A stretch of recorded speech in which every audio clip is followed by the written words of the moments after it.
rebounding. Got to get it in. Does to Smith. Jabari for three and the win. Yeah! He got it!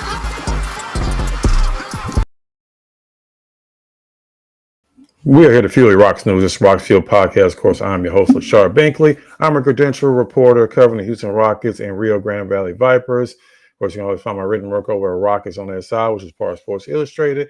And you can find me on Twitter, X at Binkley Hoops. And of course, on today's show, we're talking about the Houston Rockets, and we're talking about the Rockets win over the Orlando Magic, 97-84.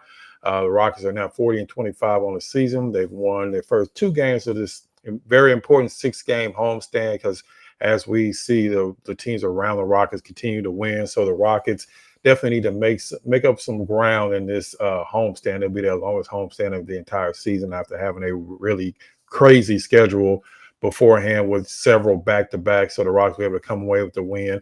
And one of the reasons why they were able to come away with that huge win was because they dominated on the defensive end, and specifically they dominated on the boards. They out-rebounded the Orlando Magic 63-42. And keep in mind, it's not like Orlando is a small team. They have Paulo Banchero. They have Wendell Carter at center, who's a pretty decent starting center in the NBA, but the Rockets still were able to dominate on the boards. Of course, we know they were playing without several of their players. They were playing without Amen Thompson, who missed his first game since his ankle injury. They were out Red Van Vliet again last night, and also without Reed Shepherd, who's out for a month after injuring his wrist. So the Rockets, of course, were very shorthanded, at least in the guard position. But up front, they definitely were not shorthanded.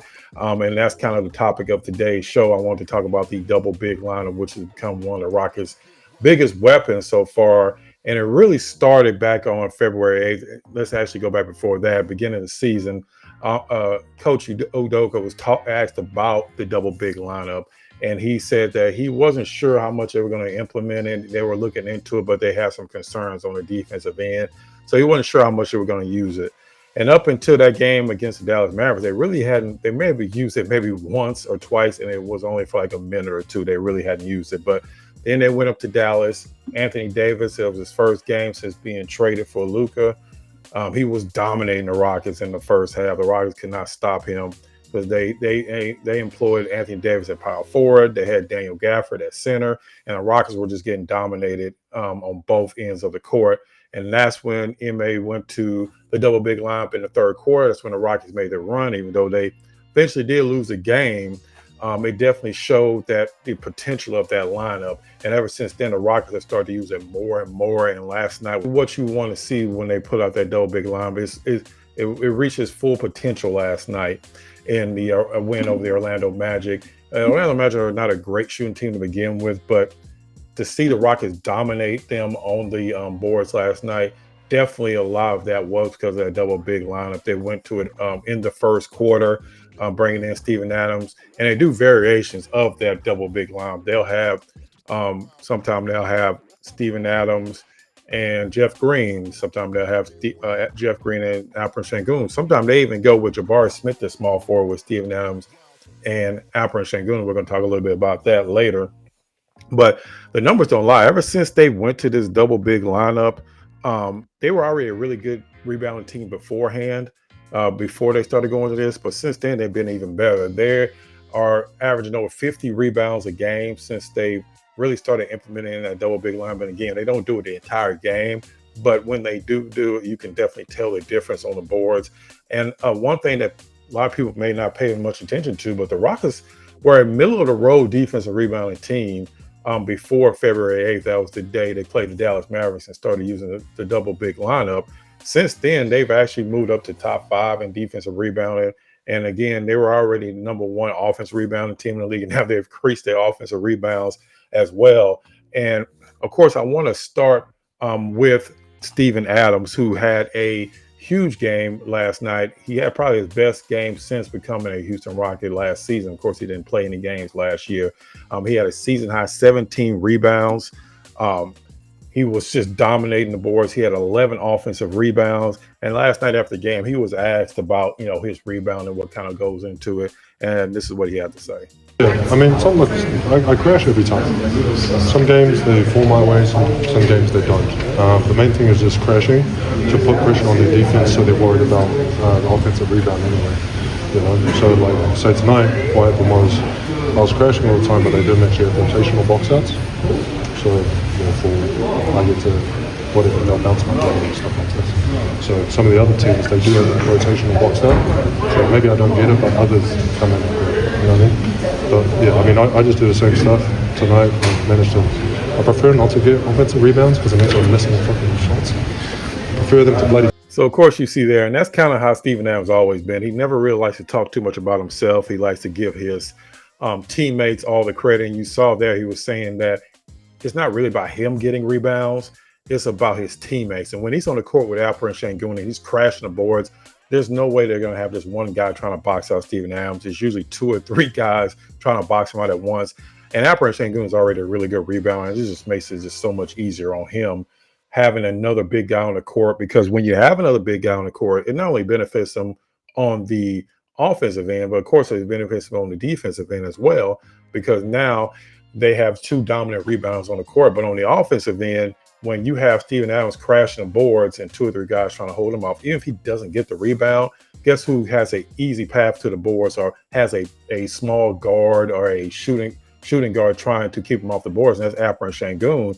And he's able to go crash in and get rebounds. He had 14 rebounds last night, and it was probably 14 of the easiest rebounds he's had all year, because, like I said, a lot of times he's going up against smaller guards trying to keep him out of the paint, and there's just no way that's going to work. And Alperen Sengun is able to get into the paint, and of course it benefits him on the offensive end, because you can't. Usually, most teams are not going to go with a double big line this day and age, so they're going to have a smaller guy either on Steven Adams or a smaller guy on Sengun. They have a smaller guy on Sengun. He's going to take him right into the post, and that's a lot easier for him when he doesn't have to deal with a 7-footer trying to keep him out of the paint. So it really is a benefit both ways, and now you're starting to see the real importance of Steven Adams and exactly why they brought Steven Adams over. I'm sure they weren't imagining that they'll be having him play with Alperen Sengun. That's how he'll be giving the Rockets what he's been giving them lately, but it's worked out perfectly. And one of the main reasons why it's working out on defense, and also because the Rockets have started to implement the zone, something, again, that Ime wasn't really a fan of. It's something the Rockets really didn't do much last year. They hadn't really done much of it this year up until the double big lineup. And that's why they're able to do that double big lineup, because Alperen and Steven, neither one of them are really quick when it comes to being able to switch out on guards. Alperen has actually gotten better at it. But, I mean, ultimately, he's still not the quickest guy when it comes to trying to switch out on guards. But now, when you deploy that zone defense, now you don't have to necessarily worry about switching and trying to go out and guard players. And with that zone defense, it also takes teams out of the rhythm. That's actually something I asked him. I asked them, do you feel like that's something that is catching teams by surprise, because you don't really see a lot in the NBA. You see it a lot in college, of course, but not in the NBA. But ever since the Rockets have employed that zone defense, partly because of the double big and also because of all the injuries they've had, they've actually seen some success. But this is what Ime had to say when I asked him that question. Been good. It looks good. The numbers are showing it's good. Regardless of Jabari out there, those two have been working well together. And then, Jabari added size. I think the fact that we've been running more zone, the length helps there on the rebounding as well. And so we can hide some guys with certain matchups. But when we do go man to man, we feel comfortable as well, especially when we got somebody that we feel comfortable with out guarding, non-center. And so they punished guys on the glass and worked offensively, and the defense has been really good as well. So something, like I said, we'll continue to do going forward. And if we can match the zone that is catching teams by surprise and throwing them off their rhythm. Yeah, I mean, that's what zones are meant for. Like I said, it's out of necessity at times when we don't have the matchups we like out there, but our guys rebound well out of it. Our activity up top, the 2 guys up top are great, and I think our low wings are doing a great job helping them until they get kicked out as well. So it's a rhythm breaker, and obviously against a team that struggles this year. So that was Ime pregame talking about the double big lineup, and then the second clip was after the game, and I asked him about the zone defense. And again, that's something that's been able to let the Rockets play that double big lineup and not have to worry about, because normally the Rockets are a heavy switching team. They like to switch pretty much every action. But now with the double big lineup, you can't necessarily do that. So they're able to go to that zone and definitely catch teams off guards. And also Orlando's a bad shooting team to begin with. But at the end of the day, they were able to hold Orlando to their worst shooting percentage of the season at 32%. So regardless of how bad they are on the offensive end, the Rockets still held them to their lowest percentage of the season. And it hadn't been just against Orlando. Pretty much every team they play against, this double big lineup has really made a huge difference for the Rockets, especially when they're struggling to have to get back in the game.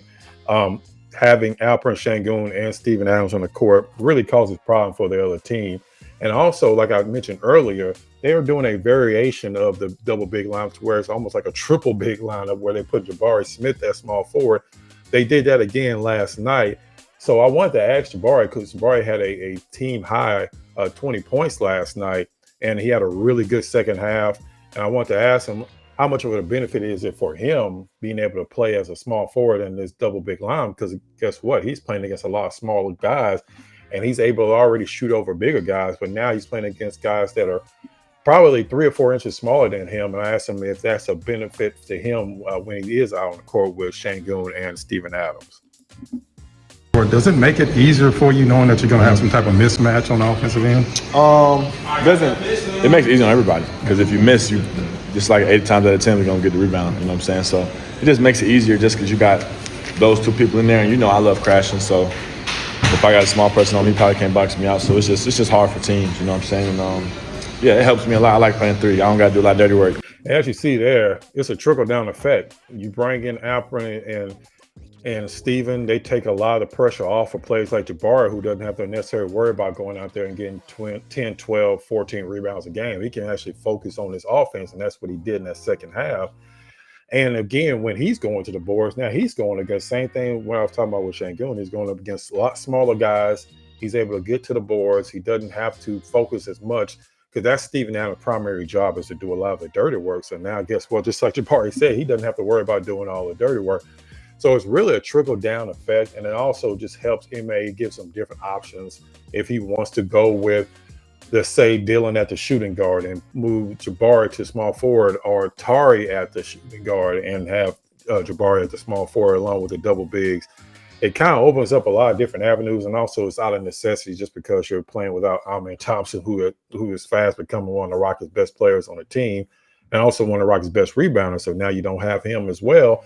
So you have to do something a little bit different, and that's what the Rockets been doing. So give MA credit. I know a lot of people sometimes have criticized him because he doesn't necessarily like to change things up, but give him credit. He's changed up. He's went to the double big lineup, something that I didn't really think we were going to see a lot of this season, but we are really starting to see a lot of it now, and it's really going to benefit the Rockets in the playoffs. And also going to the zone defense, something a lot of NBA teams and coaches just don't like to do, and he's been willing to do that as well, and it's really starting to pay off for the Rockets. Of course, we'll see how teams start to adjust to it as they get more tape on it, but right now the double big lineup has been a huge success for the Houston Rockets, and like I said, it's made Steven Adams' role on his team even more important as the season goes on. So like I said, we'll see how it continues to develop because Alperen Thompson is probably going to be out.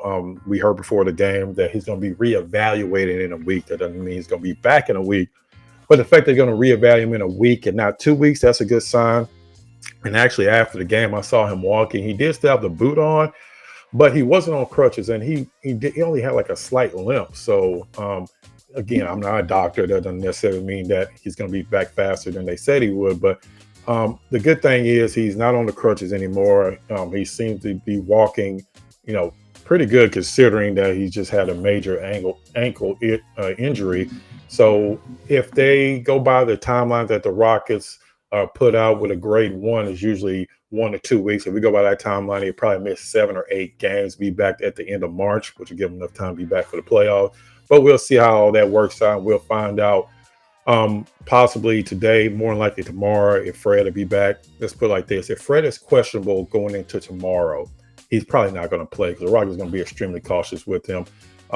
If you see questionable or a game time decision, you can pretty much mark it down that he's not going to play. But we'll see. Get an update on that probably today. They have practice today. If not today, probably sometime tomorrow.